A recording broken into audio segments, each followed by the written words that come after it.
بسم اللہ الرحمن الرحیم۔ آج ہماری بحث ہے اما بعد فلما کان اصلہ سے لے کر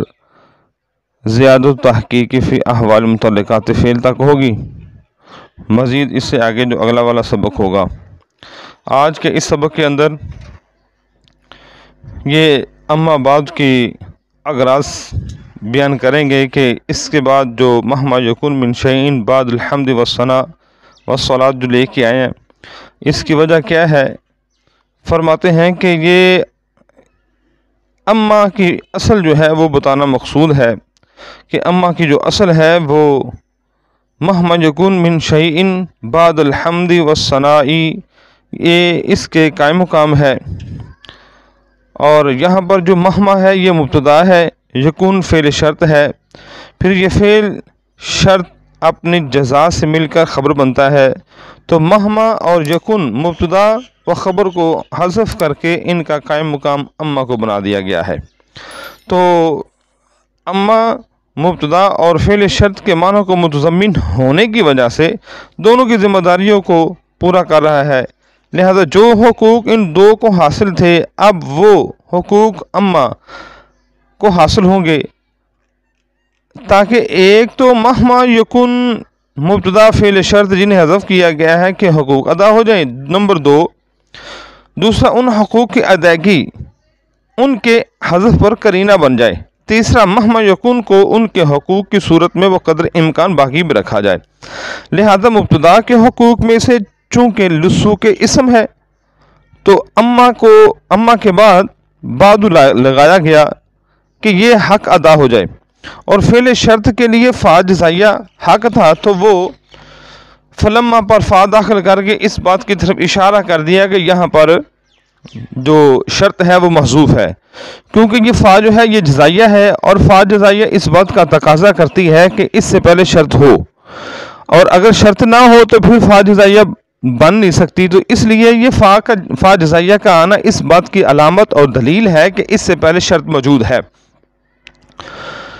اور نمبر دو، بعد کے مضاف الیہ کے بارے میں تین قول ہیں۔ نمبر ایک، یہ مضاف الیہ ظاہر ہو، نمبر دو مضاف الیہ محذوف نہ لفظوں میں ہو اور نہ ہی نیت میں ہو،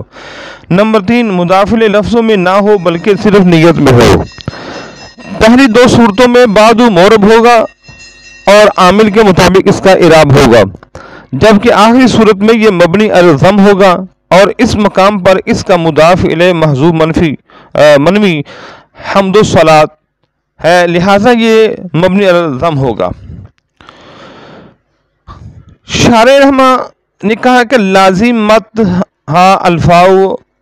اللازمۃ للشرط، غالباً کا لفظ استعمال کیا، یعنی اسے وہ فا لازم ہے جو شرط کو لازم ہے۔ اس کلام میں منافات ہے، اس طرح کہ لازم وہ ہوتا ہے جو کبھی بھی اپنے ملزوم سے جدا نہ ہو، جبکہ غالب کا لفظ اس طرح استعمال کیا جاتا ہے کہ کبھی جدا بھی ہو سکتا ہے۔ تو ایک چیز کے بارے میں کہنا کہ وہ لازم بھی ہے اور پھر غالباً کا لفظ استعمال کرنا کہ کبھی وہ جدا بھی ہو سکتی ہے، کبھی کبھار آ سکتی ہے، یہ کلام کے اندر منافات محسوس ہو رہی ہیں۔ تو شارح اس کا جواب دیتے ہیں کلام میں منافات نہیں ہے، کوئی تضاد موجود نہیں ہے،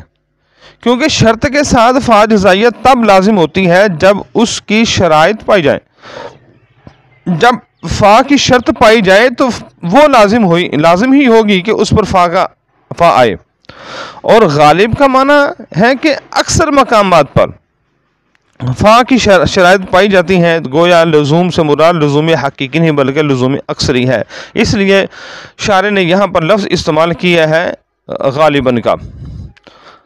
پھر آگے اس کے بعد اما بعد کا استعمال کے بارے میں انہوں نے آگے مزید وضاحت کی ہے کہ یہاں پر قضاء لحق کا استعمال کیا گیا، عبارت شارح لے کے آئے ہیں۔ فرماتے ہیں کہ قضاء یہ مفعول لہو ہے، لازمہ کا یا لازمت کا، اور قاعدہ اور اصول یہ ہوتا ہے کہ مفعول لہو کا فاعل اور فعل کا فاعل ایک ہی ہوتا ہے، جبکہ یہاں پر لازمہ یا لازمت کا فاعل فا یا لسو کے اسم ہے، اور قضاء کا فاعل جو ہے وہ مصنف ہے، لہذا یہاں پر یہ کہنا کہ قضاءً یہ مفعول لہو ہے، لازمہ یا لازمت کا، یہ عبارت اس اعتبار سے درست نہیں ہے، کیونکہ لازمہ کا فاعل جو ہے وہ فا ہے اور قضاء کا جو فاعل ہے وہ مصنف ہے۔ تو اس کا جواب یہ ہے کہ قضاءً لازمہ یا لازمت کا مفعول لہو نہیں، بلکہ قضاءً ایک فعل محذوف کا مفعول لہو ہے۔ وہ محذوف عبارت یوں ہے کہ فعل ما فعل، تو مطلب بنے گا کہ اس نے کیا وہ جو اس نے کیا، تاکہ ما کانا کا حق ادا ہو جائے۔ تو اس صورت میں اب فعل کا فاعل بھی مصنف ہی ہوگا اور مفعول لہو کا فاعل بھی مصنف ہی ہوگا۔ بقدر الامکان سے فرماتے ہیں کہ ما کانا،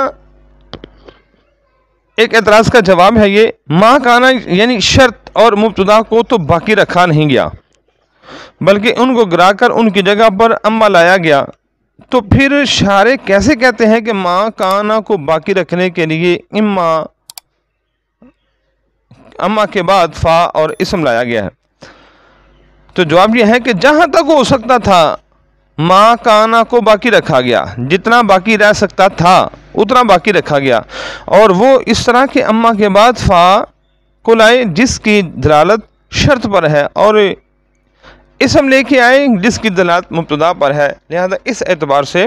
اس کو بقدر امکان جو ہے وہ باقی رکھا گیا۔ آگے لمحہ کے بارے میں بتاتے ہیں کہ لمحہ اصل میں ہے کیا۔ لمحہ جو ہے اس کے بارے میں بتاتے ہیں، اس کی نوعیت جو ہے، لمحہ کی نوعیت جو ہے وہ ظرفیت کے لیے ہے اور اذا کے معنی میں استعمال کیا جاتا ہے، اور جب استعمال کیا جاتا ہے اذا کے معنی میں، اذا شرط ہے اور اس کو شرط کو فعل ماضی لازم ہے، لفظاً ہو یا مانن، اور یہ لفظاً اور مانن کہہ کر ایک اعتراض کے جواب دیا ہے،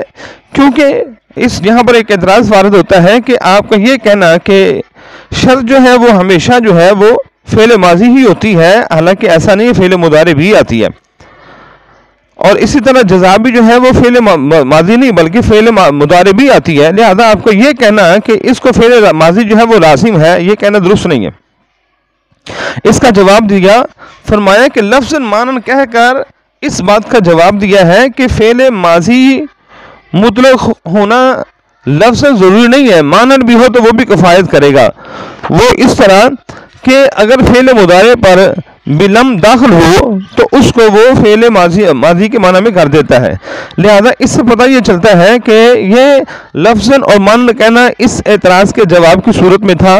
لہذا یہ اعتراض وارد نہیں ہوگا۔ آگے پھر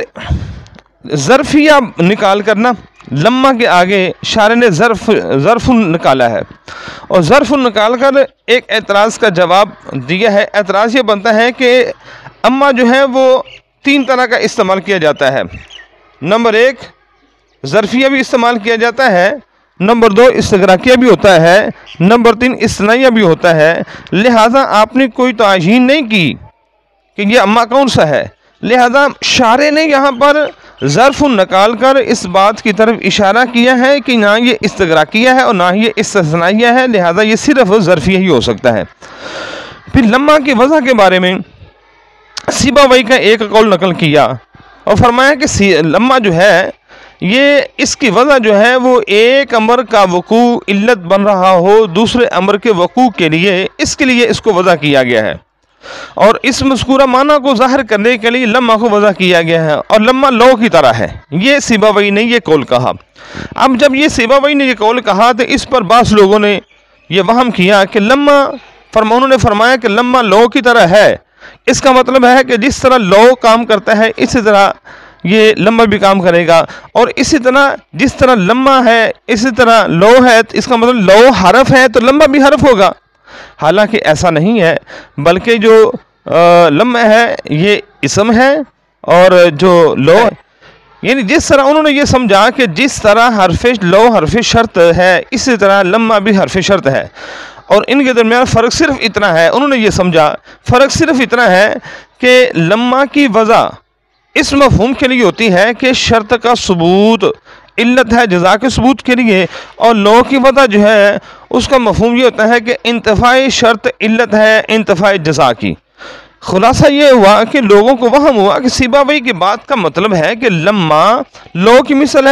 ہے اور حرف شرط ہونے میں جبکہ معنوی طور پر تھوڑا فرق ہے۔